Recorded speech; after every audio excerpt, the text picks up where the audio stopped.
ওকে, তো আমাকে একটা জিনিস বলেন, সেটা হচ্ছে যে আমি কি থিওরি সহ বলবো, যেটা আপনার প্রবাবিলি কোয়েশ্চেনে আসবে, নাকি জাস্ট ম্যাথগুলো বুঝাই দিব?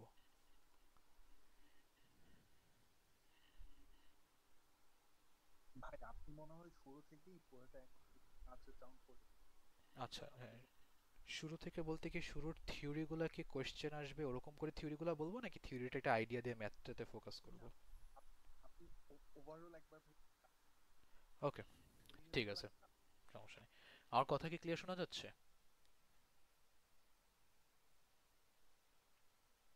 ভাই মোটামুটি ভালোই। ও, তো আপনার কথা একটু ভেঙে যাচ্ছে, তো বাকিদেরকে জিজ্ঞেস করলাম।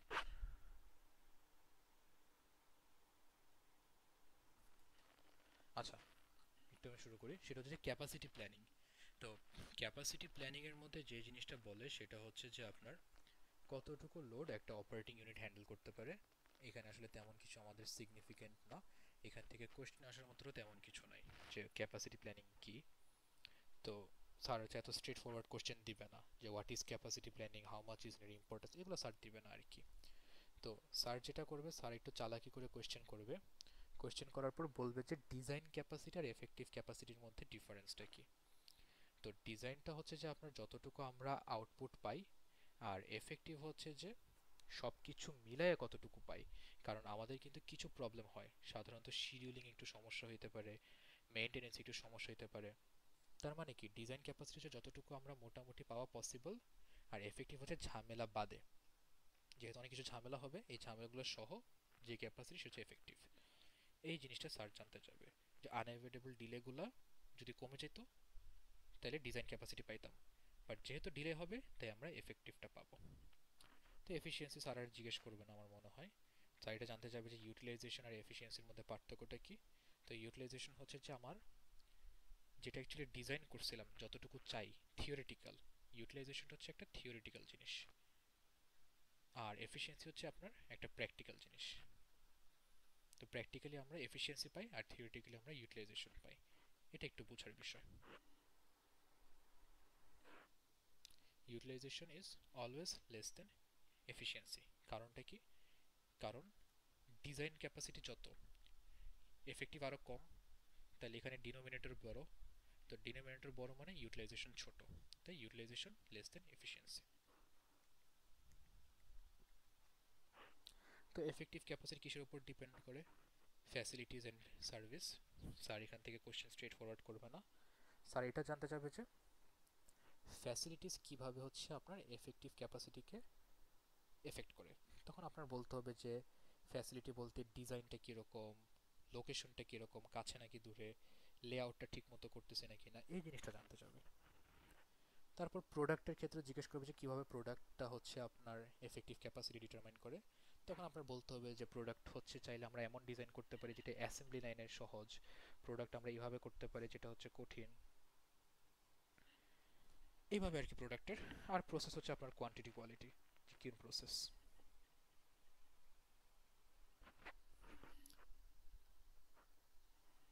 এখন ক্যাপাসিটি প্ল্যানিং, তো ক্যাপাসিটি প্ল্যানিং এর মধ্যে দুইটা ফ্যাক্টর থাকে, একটা হচ্ছে যে হিউম্যান ফ্যাক্টর, একটা হচ্ছে অপারেশনাল ফ্যাক্টর।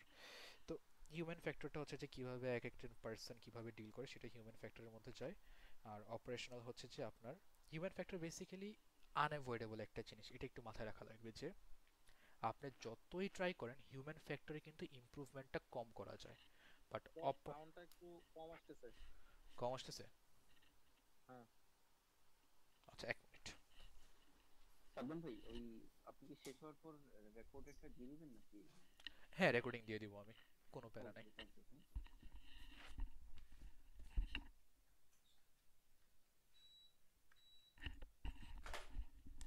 মুনি ভাই আমার একটা ইয়ারফোন কিনে দিবেন, আমার ইয়ারফোন ভেঙে গেছে।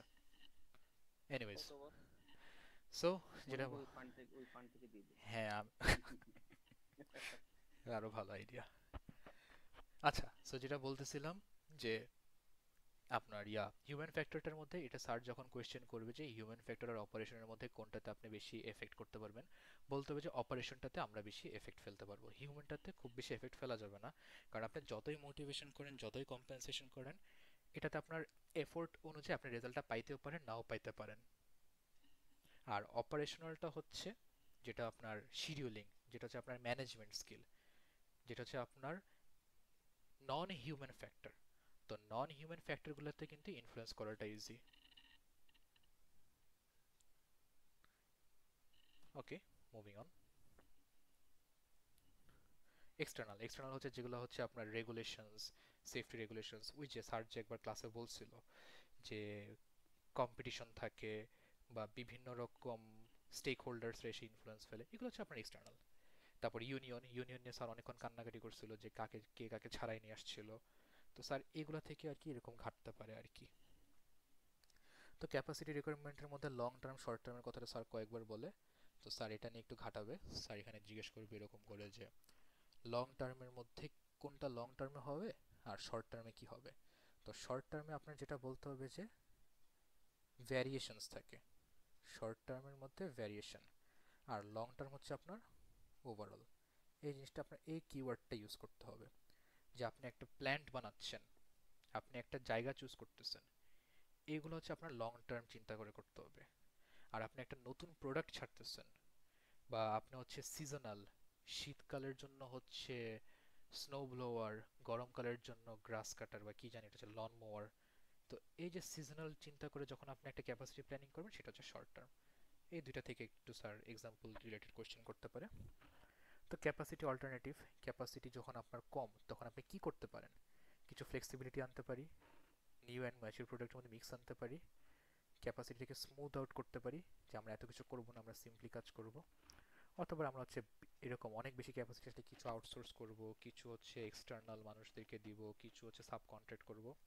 এগুলো হচ্ছে কিছুটা জিনিস। এটা হচ্ছে আপনার স্যারের ওই ডিপেন্ডস টাইপের কোয়েশ্চেনের আনসার। কি করবা? ডিপেন্ডস। তো অল্টারনেটিভ কীভাবে ইভ্যালুয়েট করতে হয়? ফাইন্যান্সিয়াল অ্যানালাইসিস করা যায়, নেট প্রেজেন্ট ভ্যালু, যে ভ্যালুটা কীভাবে চেঞ্জ হচ্ছে, পে ব্যাক পিরিয়ড, কতদিন আমরা পেমেন্ট পাচ্ছি, IRR, internal rate of return, যে একটা প্রজেক্ট থেকে কত করতেছি। এটাতে তেমন কিছু নাই। এবার আসে হচ্ছে আপনার আসল জিনিসটাতে, যে একটাই ম্যাথ আসবে।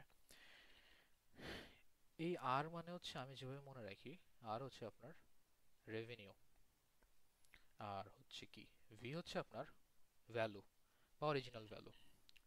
তো প্রফিট মানে কি? Total revenue minus total cost. আমি এভাবে মনে রাখি। টোটাল কস্ট কি? Fixed cost plus variable cost. Variable cost কি? Quantity into value. আর টোটাল রেভিনিউ কি? কোয়ান্টিটি ইন্টু রেভিনিউ, তাই না? এটা তো একদম বেসিক। তো প্রফিট কি হবে? Income minus expenditure. ইনকাম কি? কিউ হচ্ছে কি? কিউ হচ্ছে number of product, Q into R. R মানে কত টাকায় লাভ করতেছি বা কত টাকায় বেচতেছি। তাহলে selling price minus cost price. Cost price দুইটা, একটা ফিক্সড কস্ট, একটা ভ্যারিয়েবল কস্ট। তো এখান থেকে সাইড চেঞ্জ করে কিউ, কোয়ান্টিটি কতগুলো লাগবে, সেটা হচ্ছে profit plus fixed cost divided by R minus V, side change করে পাওয়া গেছে। এখন প্রফিটটাকে যদি আমি জিরো ধরি, তাহলে যে কিউটা পাবো সেটাকে কিউ বিইপি বলি, ব্রেক ইভেন পয়েন্ট। তার মানে অ্যাট দিস পয়েন্ট আমার কোনো প্রফিট নাই, যা আছে সব ফিক্সড কস্ট, যা আয় তাই ব্যয়, কোনো ডিফারেন্স নাই। তো এখানে গ্রাফ আছে, ফিক্সড কস্টের লাইন হচ্ছে এরকম, কোয়ান্টিটি যতই বাড়ুক ডাজেন্ট ম্যাটার। ভ্যারিয়েবল কস্ট হচ্ছে কোনো প্রোডাকশন নাই, কোনো কিছু নাই, বাড়লে বেড়ে যাবে। তো টোটাল কস্ট হচ্ছে fixed cost plus variable cost. আর টোটাল রেভিনিউ হচ্ছে একটাও বিক্রি না হলে এত টাকা, যত বেচা হবে তত লাভ। তো আপনাদের একটা কমন কোয়েশ্চেন যেটা আসে সেটা হচ্ছে যে স্লোপ। এটা স্যার বলে নাই, কিন্তু এটা আমরা মোটামুটি জেনে রাখা উচিত যে টোটাল রেভিনিউর যে স্লোপ আর টোটাল কস্টের যে স্লোপ, রেভিনিউর স্লোপটা কিন্তু slope of TR always greater than slope of TC. এটা আমাদের জানা লাগবে। কারণ কি? কারণ আমি কখনো লসে বিক্রি করব না। যেহেতু আমি লাভে বিক্রি করব, তাহলে প্রোডাক্ট একটু বাড়লে কস্ট একটু বাড়বে বা রেভিনিউ বাড়বে। তো এই কারণে slope of TR is always greater than slope of TC. In case sir question করে যে কেন টিআর এর স্লোপ টিসির চেয়ে বড়, তখন এটা আনসার হচ্ছে যে কারণ রেভিনিউ যেটা আমি জেনারেট করব সেটা অবশ্যই কস্টের চেয়ে বেশি হবে, নাহলে তো বিজনেস হবে না। তো এটা হচ্ছে, এই পয়েন্ট হচ্ছে আপনার ব্রেক ইভেন পয়েন্ট। এর চেয়ে কম হলে লস, বেশি হলে প্রফিট। ইকুয়েশন এতটুকুই। এখন এই ম্যাথটা আমি খুব সিম্পলি বলতে চাই, কারণ স্যার যেভাবে বলছে স্যার খুব ক্লিয়ারলি বলছে, বাট আমি আবার একটু ইজিলি এটা ম্যাথটা করতে পছন্দ করি। সেটা হচ্ছে যে ডিমান্ড 580 থেকে 660, বিক্রি করি 40-এ, বানাইতে লাগে 10। ব্রেক ইভেন পয়েন্টের সূত্র হচ্ছে FC by R minus V. এখন আপনি মেশিন 1 ইউজ করবেন নাকি 2 ইউজ করবেন নাকি 3 ইউজ করবেন, এটা হচ্ছে কোয়েশ্চেন। সো ডিরেক্ট কিউভিপির সূত্রে বসাবো FC by R minus V, সূত্রে বসাই, পাবো হচ্ছে 320, 500, 667। আগে তিনটা বের করব। এখন দেখি ব্রেক ইভেন পয়েন্ট মানে হচ্ছে, এভাবে মনে রাখবেন, মিনিমাম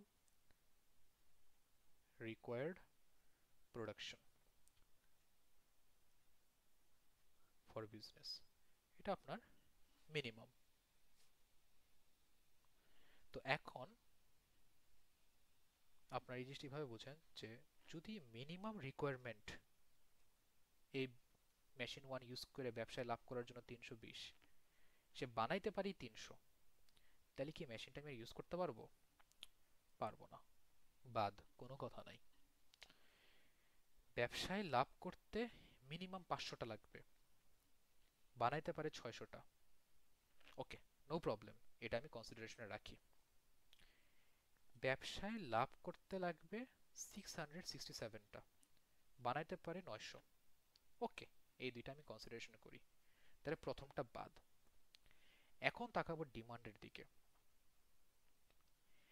ডিমান্ড আমার সর্বোচ্চ 660টা আসতে পারে, এর চেয়ে বেশি আসবে না। তো ডিমান্ড যদি আমার 660টার বেশি না আসে, আর আমার এখানে 667টা বানাইতেই হবে, তাহলে তো আর আমি মেশিনটা ইউজ করতে পারবো না, কারণ আমার বানাইতে হবে লাভ করার জন্য 667, বেচতে পারবো 660টা, এই মেশিনটা ইউজ করে লাভ নাই। মেশিন 2ও বাদ, বাকি থাকে মেশিন 3ও বাদ। সো বাকি আছে মেশিন 2, 500, ডিমান্ড 580টা হবে, তাহলে মোটামুটি অন্তত 500টা যদি আমি করলে লাভ পাই, তাহলে আমি 500 বেশি করতে সমস্যা নাই, যেহেতু 600 পর্যন্ত করতে পারবো। সো আমার জন্য অপটিমাম হচ্ছে মেশিন 2। ওকে, এটা ক্লিয়ার? I hope so. না বস, এটা আরেকবার একটু বলেন তো, 2 আর 3 নম্বরে বলেন। আচ্ছা, তো প্রথমটা তো বাদ, এটা তো আমরা জানি, এটা নিয়ে কোনো সমস্যা নাই। তো 3 নম্বরে দেখেন, আমার ব্যবসায় লাভ হইতে 667টা সেল করা লাগবে, তাই না? কিন্তু আমার ডিমান্ড আসে 660, এর চেয়ে বেশি আসে না।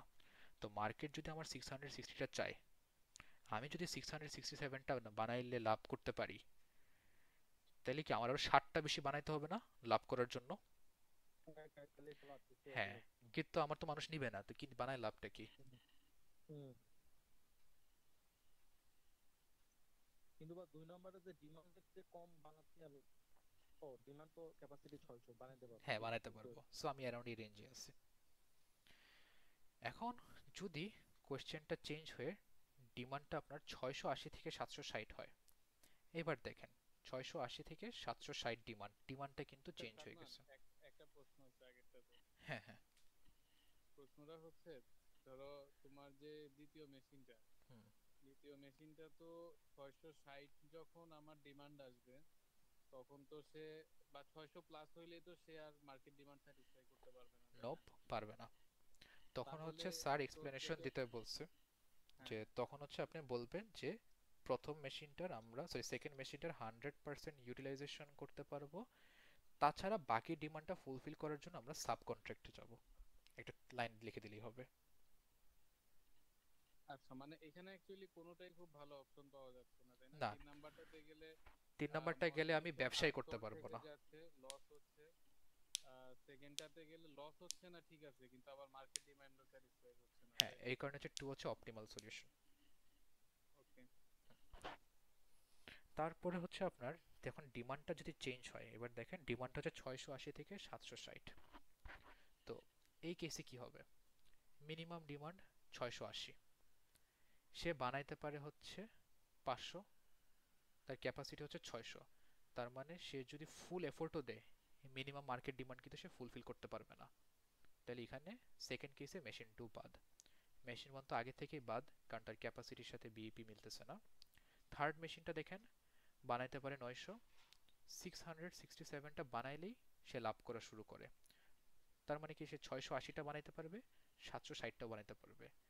তো এই কেসে 3 নাম্বারটা হচ্ছে বেস্ট ডিসিশন অ্যান্ড এটার কোনো অল্টারনেটিভ ডিসিশন না।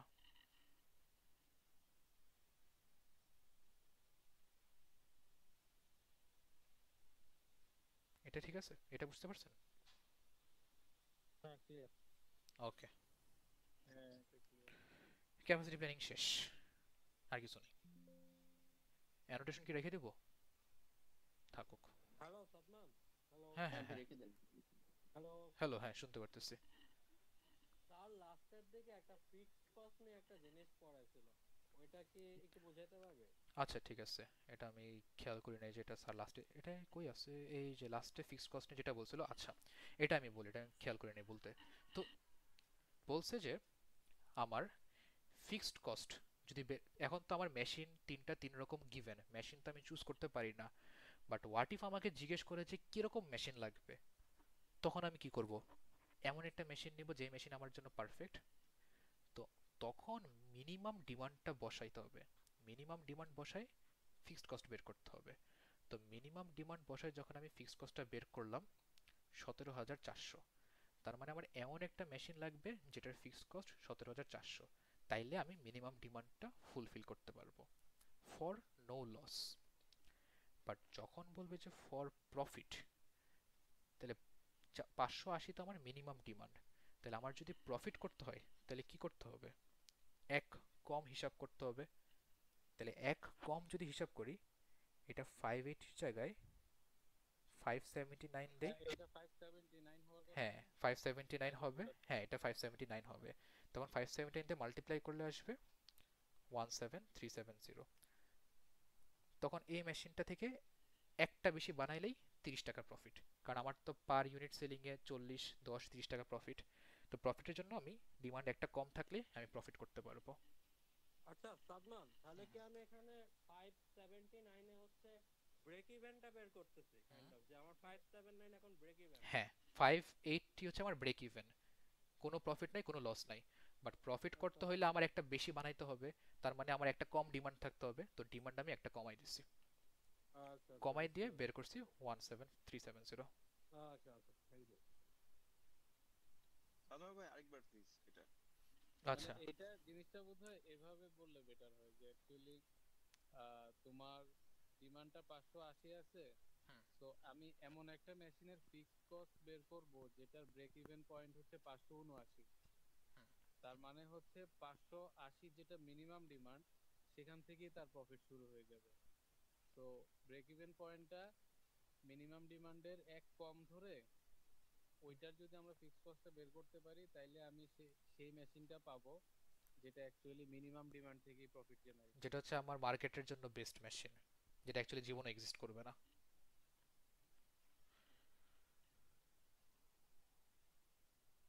আর যদি হচ্ছে ইজিলি অঙ্কটা করতে চান, মাথায় রাখবেন যে মিনিমাম ডিমান্ড দিয়ে একটা করবেন ফর নো লস, এখান থেকে একটা কমায় ফর প্রফিট দিয়ে দিবেন, শেষ। সহজ বুদ্ধি।